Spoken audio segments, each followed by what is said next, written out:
Welcome to Just Minding My Business Radio, where we are moving at the speed of God, learning what we didn't know we didn't know. I'm your host, Ida Crawford. And I'm your co-host, Ruth Haskins. So grab a pen and paper and get ready for information that you can use.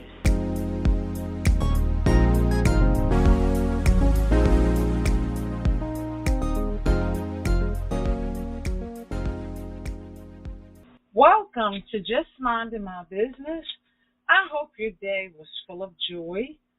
Coming to the mic today is Miss Cynthia Barkley, who is the owner of Creations by Cynthia Desktop Publishing. As a young girl, Cynthia dreamed of being a businesswoman and is blessed to live her entrepreneurial dream each day. Creations by Cynthia Desktop Publishing offers graphic designs and print services, as well as an array of customized, handcrafted specialty items. Cynthia is passionate about using her creativity to help bring joy to others. Well, welcome to the show, Cynthia. Hello, and thank you so much for having me. So I always like to know where your vision came from. How did you end up doing what you're doing now? Well, my memory is, as a young child, I loved to draw and sketch things, and I always had a creative side. Even in high school, I was a teacher saw something in one of my writings, and I was a part of the literary magazine. So I can't pinpoint exactly when it started, but it started with me doing invitations and different things for family and friends. And at one time I was producing our family newsletter. We had a newsletter, and I was the editor, and along with other family members, we would produce this quarterly publication just to share information about family and friends. And so I started doing that in Word. I started all of my publications and publishing and in Word. I had a computer and a printer at home, and I did mostly working on a computer in my day job. And so it started with that, and from that it grew. After I did the newsletter for the family and party invitations or programs for things for family and friends, then it kind of grew. People would ask for different things, and so then it progressed. And when I went to work for the Charter Division of the Department of Assessments and Taxation, I realized that having a business is more than just saying you have a business. So I registered my trade name, and I started doing business as Creations by Cynthia Desktop Publishing. And that was in the mid-2000s. But earlier I had also had a desire to have church bulletins, because growing up in my church, we never had them. And for some reason, I felt like every church should have Sunday bulletins. And so I started doing that as a voluntary thing. And then when the church elected a new pastor, I signed on as a volunteer administrative assistant for him. And so then he would challenge me and ask me, give me assignments to do different things. So it went from newsletters and bifold programs to things like flyers, full color flyers, and tickets and banners and just different things. And so it kind of grew from there. I like to call my business C by C. Creations by Cynthia became official and a registered entity with the state back in 2008 is when I officially registered my trade name and started doing business. Wow. So you've been in business for quite a while. Yes. In one form or another, yes. Oh, that's awesome. That is awesome. So, with that being said, what other things do you do in your business? Well, C by C offers a wide array of products and specialty items. When I first started the business, I had the tagline, "Divinely Inspired Printing," because I felt like I was inspired by the Holy Spirit and God to do the work that I did. I had the client would come with a vision, and I would seek God for direction in fulfilling the vision. And most of the time I would hit that, and that brought me great joy to know that I was able to accomplish what the client was looking for. And so the business grew from just the graphic design and printing piece, or the publishing piece, when I was given a gift from a coworker and a friend, and I was intrigued by it. It was simply a notepad case encased in a plastic, almost like a DVD case, but I didn't know what it was, and I searched for it because I felt like I could make it for something. It just sparked an interest in me to be able to make that, and I actually found the company that produced it. It was simply a stamp case. When I finally found out what it was, after trial and error, I found the company and found out what it was, and I started making those. And once I got into the paper crafting part of it, it kind of grew from there. So I also offer customized greeting cards. I do handmade greeting cards as well as printed greeting cards. I do graphic apparel. I've branched out into doing T-shirts and tote bags and things like that. I also do small home decor items, mugs and glasses and plates and things, decorative plates, signs. So just journals. It's just a host of things that I do by hand, or I incorporate both the printing piece and the handmade piece to create just unique gifts. And so I progressed from divinely inspired. I'm still divinely inspired by God for what I do. But I also like to say that I create heart smiles, and that handmade is heart made, because I think when someone makes something by hand and chooses to give you something that they've made by hand, it's personal. It was made just for you. So handmade is a gift from the heart. I agree with you 100%. And one of the things that I heard you say is, you definitely put God in front of everything that you're doing. And I think that's very, very important, because the gift that he's given us, a lot of times we don't know how to put it all together. We see it, but we don't know how to put it together. But then once we ask him to direct us, it seems like everything just falls right in place. Yes, and that's so true.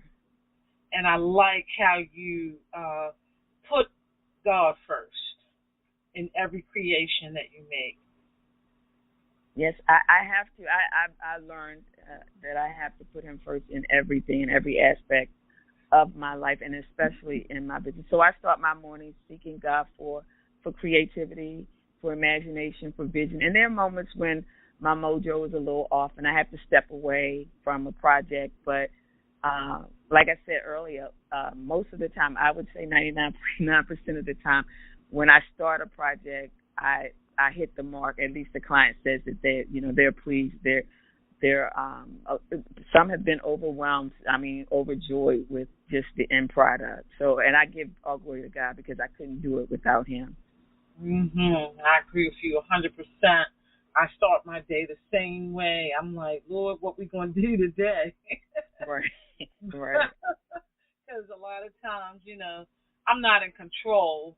The ideas come, the visions come, and a lot of times I don't know how it's going to orchestrate, and then he'll tell me, well, do some research, and then once I start doing the research, the things pop right up, and I'm like, oh wow, this is deep. So I definitely know where you're coming from when it comes to the leadership of God. Yes. For sure. So on your website, you have a blog called What is Works of Heart? Mm-hmm. Can you talk about that a little bit? Well, again, I say heart made, handmade is heart made, and what I do, I like to say I'm creating heart smiles, because I feel like people's hearts really smile once they receive a gift or product that I've created. And it's probably been about 2 years now. I didn't mention Stampin' Up, but the direct sales company that I also work for, and I get my paper products for my paper crafting and some of the handmade items that I make. After I had started with them, I took a class at a local, at Michael's, and I learned how to make this technique of making what they call a pop-up or a pop and twist card. And they are very personalized, and it's the part of the wow is the way the card opens, but then the second part is once it opens, you have these 4 panels. And what I usually do, you have 4 smaller panels and then the 2 larger panels that are normally on a card, on the inside of a card. And what I do is personalize and customize those panels for the recipient. And that's one of my most popular items in my product line that I get repeat customers for. And I don't even remember now what my first, but this blog post came after I did a Father's Day card for a client and a friend. And he's also it's a pastor of a church, and he is also one of my clients in the graphic design part of the business. And when his daughter gave him the card, he sent me an email that just touched me because he spoke of how much he loved the card. It was one of the best. He said, I got a lot of Father's Day cards, but this is one of the best that I've ever received, and I will always display this. And that just touched me, especially a man to react that way to a greeting card. But so they're really special, and most of the time, I can't think of any time when I've created one and I don't always hear from the recipient because I don't always know who's getting the end product, but the person that places the order, they're blown away. They just love them. And as I said, it's a popular item, and I have repeat customers. And I so enjoy making them because I like when I know the more I know about the individual recipient, the more personalized I can make the card, to color, to activities. I even had one customer order for a coworker who was getting a promotion, and the recipient's daughter reached out to me on social media and said, with my mom, you hit the nail on the head, and it was beautiful. It brought tears to her eyes. So things like that just make me feel so much joy about what I do, and knowing that I'm being led one by the Spirit, and that people are being blessed by the work that I do. Mm-hmm. And that's a wonderful feeling. I it know is. how you feel is priceless. So before we go any further, how can our listeners get in touch with you? Well, they can reach me. My website is www.creationsbycyn.com. My email is Cynthia, CYNTHIA, @creationsbycyn.com. My telephone number for voice or texting is 443-253-2644. And I'm also on social media on Facebook and Instagram as Creations by Cynthia Desktop Publishing. Okay. Ruth, do you have any things you want to ask Cynthia? I certainly do. I am looking again at your website, and Okay. I see this beautiful T-shirt that says Paris Girls Trip. Uh-huh. And I want to ask you about that because it's really beautiful. Paris is one of my favorite cities, and it bespeaks Paris. So as part of your graphic arts and graphic design, can you tell us about how this particular T-shirt came about? Oh, sure, and thank you for that. That's one of my favorite shirts. I was blessed to be able to travel to Paris in the fall of 2017 with a dear friend who was turning 60, and that's what she wanted to do. So a group of us, 8 of us, we went over, and it was on my heart to create shirts for all 8 of us, but time and things didn't work out.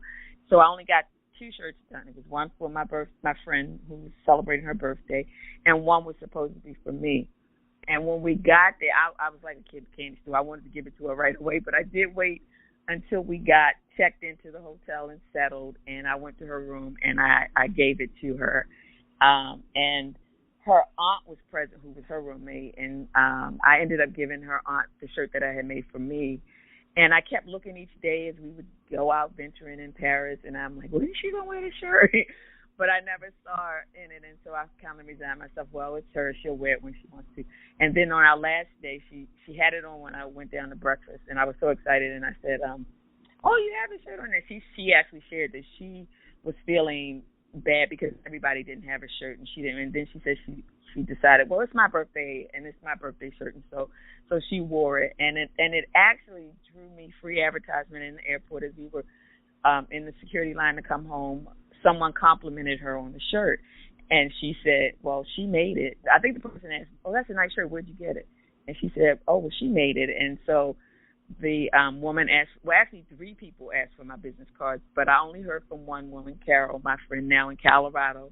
But she asked for my card.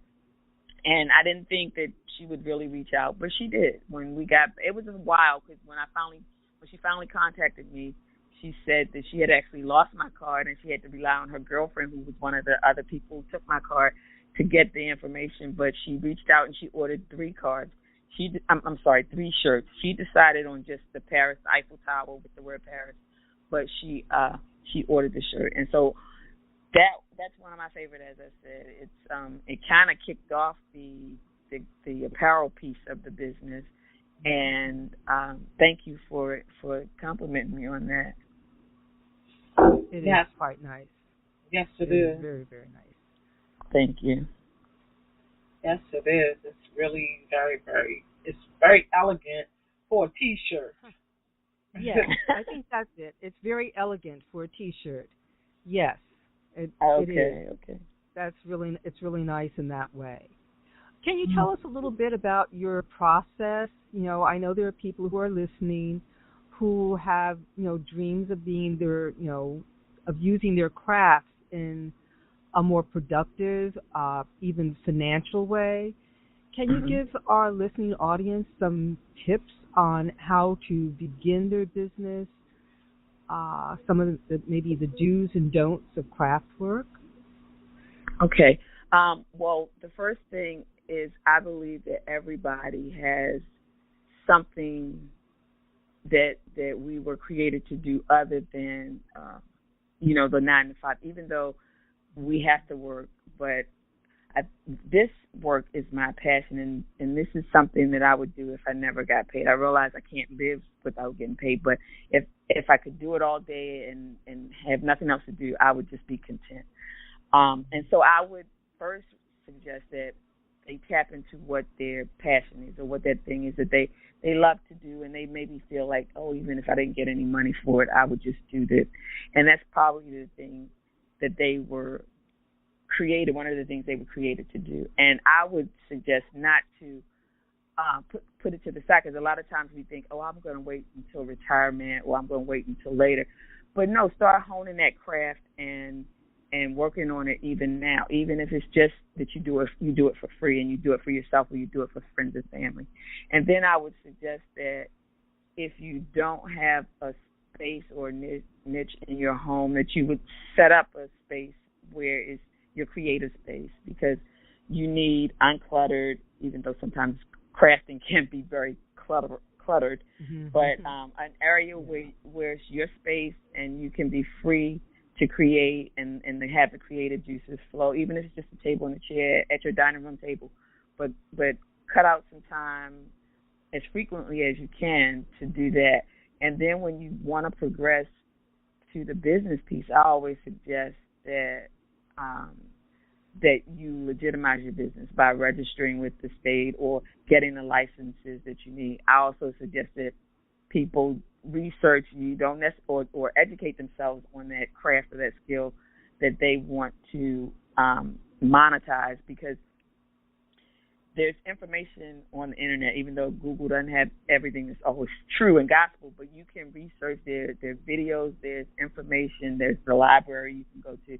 And so I actually took a Photoshop Elements course way back in the day when I wanted to move from publication, and I was learning words like vector and the different type of graphic files, and so I wanted to know more, so I took a course. I'm not formally trained in graphic design. My degree is in business administration, but I try to learn as much as I can about what I'm doing. And then the other piece is for people who are faith-based and you believe, God is directing your life, then to listen to those signals or those voices, or when he speaks, sometimes we think it's intuition or whatever we call it, but that's something guiding you and directing you to that place or that path that you. So follow that path, and follow those ideas and those thoughts, even if you can't act on them, write them down. I do a lot of journaling and just noting things, because I'm like, I can't use it right now, but it must be for the future, so I refer back to it. That is an awesome idea. I'm glad that you put that out there. The concept of journaling, the importance of journaling. Yeah. I do something called morning pages, and I find that is it's a form of journaling, and it's just free thought, whatever comes to mind, I just write, and, let go of the grammar, punctuation, all of that. And I have found that often when I write something out, sometimes I'm amazed by what winds up on the paper. And it often sometimes turns into a prayer, a written prayer or written request to the God of my understanding. And it's amazing how those things all of a sudden begin to manifest. You begin to see different things happening.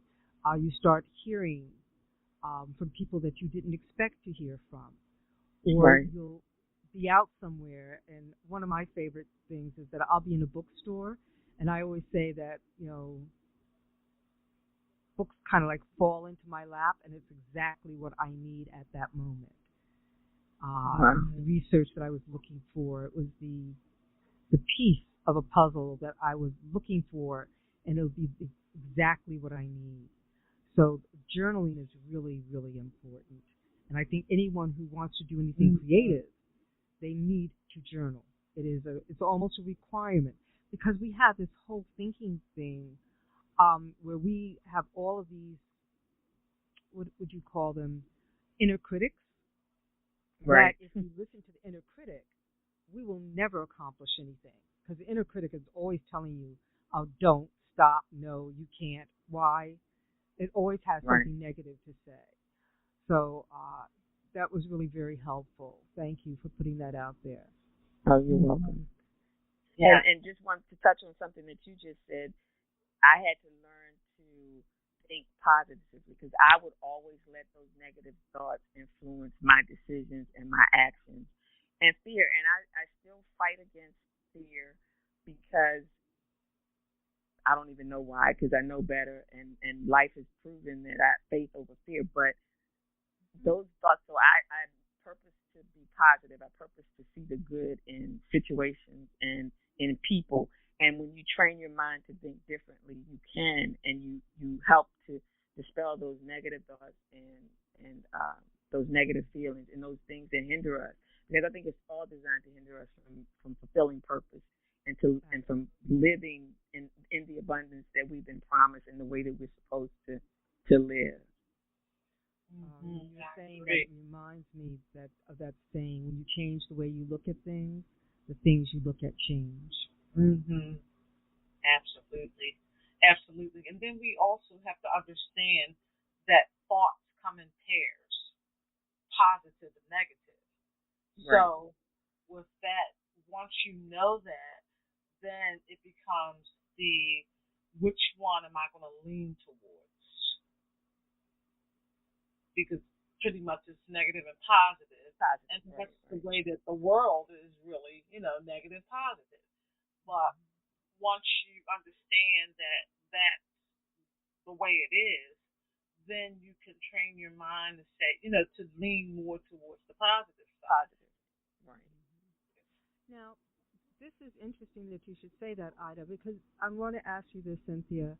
I think we all have something that we love doing, and do you find that when you may have all kinds of things going on, but when you sit down to practice your creativity, your thoughts automatically become positive,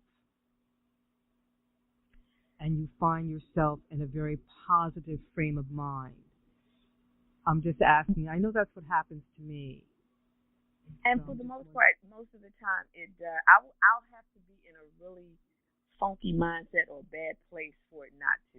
I can go into I call my craft area my studio. Well, it's called the Spot of Pink actually, but I can go into my studio, and it's just everything shifts. It's my happy place, and I sit down and I'm happy. I mean, maybe not instantly, but like you said, my mind, my attitude, it shifts. And so it does help. And I can't always get in my studio every day because my other duties as far as the graphic design or some order is urgent and I have to get those things out. And so I can't always just go and just sit and make something, by hand or make something from scratch. But when I'm able, I was in there today, and I'm creating a basket that I'm donating for a silent auction for an event this weekend, and I had a friend assisting me, and we just had. It's always filled with laughter.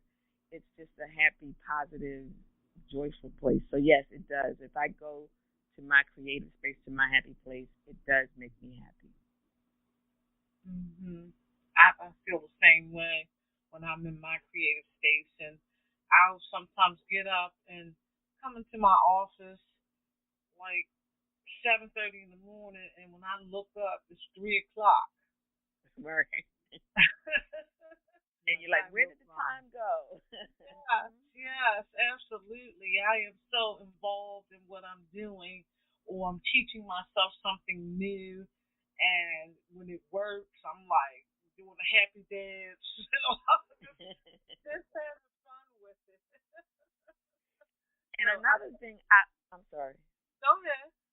I was going to say another thing that I find too, when that creativity is flowing, it's hard to stop, and you don't want to stop because it's like, oh, and then this is working, and so let me try that, and so you're getting the ideas, you're getting the creativity, you're getting the energy, and you just don't want to stop, and you look up and it's 3 o'clock, and I started at 7. Yeah. That's when you know you're doing what's right, what is right for you. Right. Yeah, I agree. And so many of us don't allow ourselves to have that.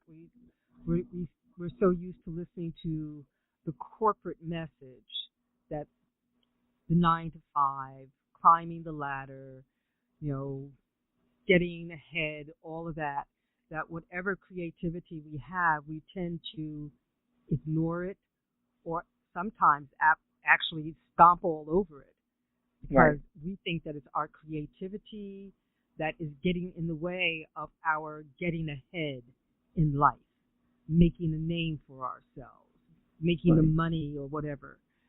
And yet it's our creativity, which is God-given, that opens the door for us to do more, to have more, and to be happy, to actually be happy.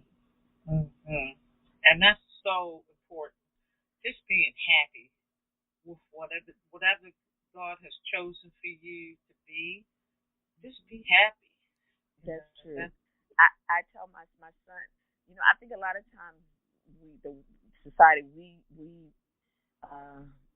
minimize or devalue the creative side of us. The art. My son was a fine arts major in college, and I used to laugh and say, people, if I told somebody, what's his major? I'm like, theater. And people would be, like, poor you. Like he's going to be with you forever.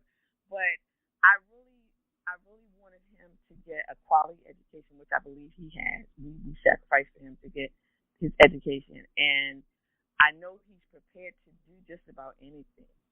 But I didn't want him to get caught in the rut of the 9 to 5, of the having bills, and so I have to go to a job that I hate, and I have to do this because now I have these responsibilities. I wanted him to pursue that thing that he was created to do and be happy and I did want him to be able to take care of himself, but to make a life that he wants, not the life that I want for him.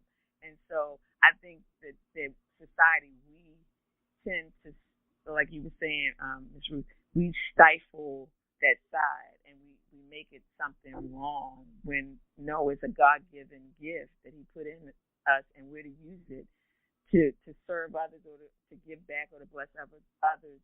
And so we should develop those those gifts and those abilities as well as we do the scientific or the technological things that are in us too. Yes, I agree with you 100%. Because my son is an artist, and he's been drawing since he was 8 years old. And when he was getting close to graduation, we sat down and we talked. From the time you turn 18 years old, you'll be working for the rest of your life. Right. So I'm like, you need to pick what you love, because if you pick something that you love, you're never working. Right. That's true. Right. That's very true. So we had that long conversation, and I didn't want him to get caught up with the 9 to 5, and like you said, with the debt and all of that, and just keep himself free in spirit with his gift. Right. To live in harmony with himself. That's what we're not taught to do. We're taught to not live in harmony with ourselves. And most of us grow up and get old without ever knowing who we really are. So both of you are talking about giving something to your children that is so important. You're giving them the gift of themselves, which is what the world usually tries to take away. Exactly. So that's awesome that both of you are able to do that you see it. Because creativity is it's part of being human. It's absolutely part of being human. Without it, a part of you dies. A part of you just doesn't live, And you can be creative. You can be a scientist and be creative.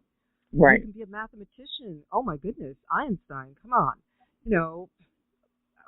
Creativity, awesomeness. There's so many scientists who are, you look at what they actually produced, and it is creative, and it's positive creativity. Even my favorite one is Thomas Edison. The fact that he tried everything, even cottage cheese, to find a way of creating the light bulb. Right. That's creativity. I know he was laughing at himself. He was like, okay, I've tried everything else. I think I'll try cottage cheese. I'm sure his wife was laughing at him too. Said, seriously, you're going to use my cottage cheese to make the light bulb? But that's creativity, and that's what like, listen to you. You're laughing. That's what creativity does. It makes you smile. It makes you laugh. It gives us something that lifts us up. And you said it in your work that you enjoy making people smile. That heart smile. That's really what we all have. Each and every one of us has the ability to do that. And so much of it has been lost because we've gotten into this, everything is machine made. But we need to learn, each one of us find something that we can do that gives us a creative outlet and brings us joy. Right. And something that brings us joy. And if it brings us joy, the people around us are going to be infected with that joy or affected with that joy. So it's really, really important. And I think that's why I liked your T-shirt so much, because I can see the joy in it. Yeah. Your Paris T-shirt, there was joy in it. Paris, girls' trip. 2017, there's a little wine glass over there, and you just automatically start thinking about, there was a lot of joy. You had a lot of joy in creating it, and you knew where it was going, and there's just joy in it. And a lot of the things I see on your website, that's what I'm seeing. I'm seeing a lot of joy. Yeah. And bringing that to other people. So. Well, that's what I strive to do. I'm glad it comes through. Yes, it definitely does. That absolutely. It's when I saw that, I started smiling immediately, and I could picture in my mind the trip. Oh yeah, and the trip was we had a blast. It's one of my favorite places. I told my husband we have to go back, but it was a joy to be able to go and experience that. Yes. What was your favorite place in Paris? Did you find some place that you really vibed to? Well, you know what? Surprisingly, it was the Eiffel Tower. even though I'm afraid of heights, or I thought, well, I'm afraid of heights, and so I didn't think that I would go to the top, but I did. I went there, and I actually went to the edge. I mean, it was just to be up there and to see all that was around us and the beauty of God's creation. That was one of my favorite places. Okay. Yeah, that was What time of day did you go? I'm sorry. What time of day did you go? We went. It was midday. Well, no, actually, it was early afternoon. Oh, okay. I think that we went and we had. Actually, it's funny. We missed our. Well, it's not funny. They probably didn't think it was funny, but we were late getting to our appointed time, so we actually had to be fit in. And so, if our time was 1, I think we actually didn't get there until about 4:30, 5 o'clock with that group. And so the sun was still up, but we did and another favorite was the ride on the scene. I always get it pronounced it wrong, I think. But on the river at night and the lights of the ice tower, that was fabulous. That must have been just fabulous. Oh my gosh, that was beautiful. Yeah, that sounds magical. That's what Paris is. Paris has a sound all of its own. It has a feeling, and there's always music in the air. That's the way I remember Paris. There's like a feeling of music in the air. It's just. Yeah, that's a good description. It was very, very, very nice. Very nice. Yeah, I'm glad you're going back with your husband. Okay. Yeah, so now you guys want me to plan my trip now. Yeah, but there are I've only been a few places in the world, but that was my first foreign trip.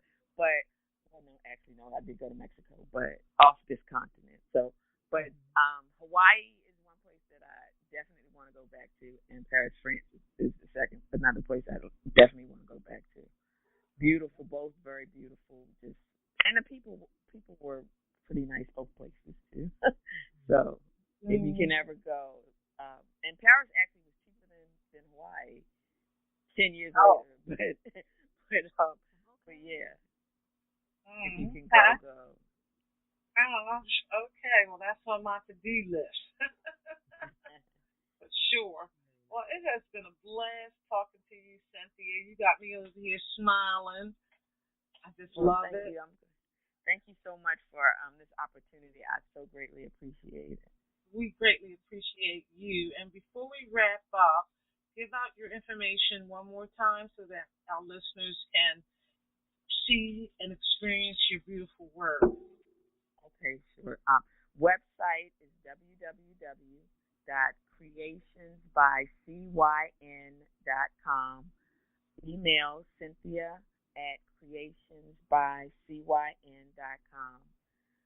Phone number is 443-253-2644. You can text me or voice call. And follow me on Instagram and Facebook at Creations by Cynthia Desktop Publishing. All right. Well, we thank you so much for stopping by and sharing your story and your beautiful work. And we're definitely going to have you on again because we love talking to you. Oh, thank you. I enjoyed talking to you guys, too. Thank you so much. It was a great conversation. Thank you. And I hope I could share something that helps somebody else who's looking to start their craft business or who's in the middle or whatever stage you are. I hope I shared something that could help somebody.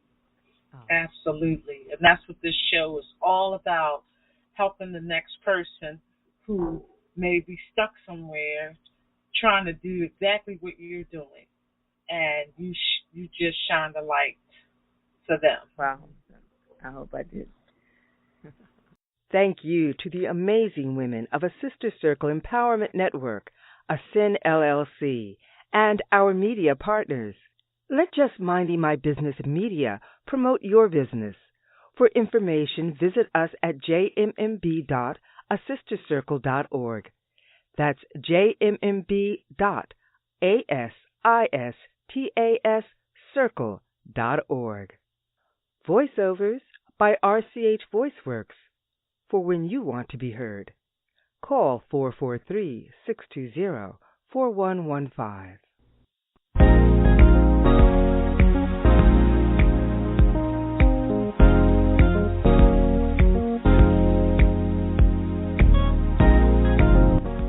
Thank you for tuning in to Just Minding My Business Radio.